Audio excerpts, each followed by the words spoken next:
আসসালামু আলাইকুম রহমতুল্লাহি ওবরকাতু। প্রিয় ফেসবুক বন্ধুরা, আপনারা সবাই কেমন আছেন অবশ্যই কমেন্ট বক্সে জানিয়ে দিবেন। আমি আপনাদের ভালোবাসা এবং দোয়ায় আমিও আলহামদুলিল্লাহ অনেক ভালো আছি।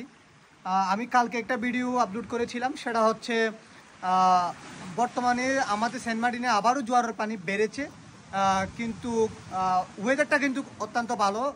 মানে জোয়ারের পানির যে স্পিড এটাও খুবই একটা মনে করেন যে খুবই একটা কম। তো তারপর আমি আবারও চলে আসলাম ডিমাস প্যারাডাইস রিসোর্টে।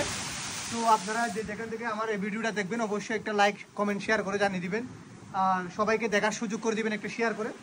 সো ঠিক আগের এক সপ্তাহ আগে এখানে এসে আমি আবারও একটা ভিডিও দিয়েছিলাম, প্রায় আলহামদুলিল্লাহ আপনারা অনেক সাপোর্ট করেছেন। ওটা আমার প্রায় 300K প্লাস। তো এখনও দেখতে পাচ্ছেন এই যে ডিমাস প্যারাডাইস, এই যে মানে এখনও বাঙ্গনের সম্ভাবনা অনেকটাই বেশি।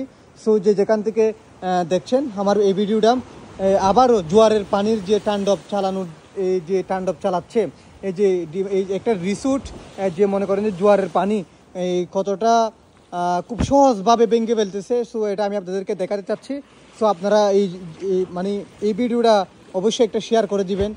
আবারও যে জোয়ারের পানি বেড়ে গেছে, এই জোয়ারের পানি বাড়ানোর কারণে হচ্ছে আবারও আমাদের সেন্ট মার্টিন দ্বীপে কিছু না কিছু ক্ষতি হওয়ার সম্ভাবনা রয়েছে।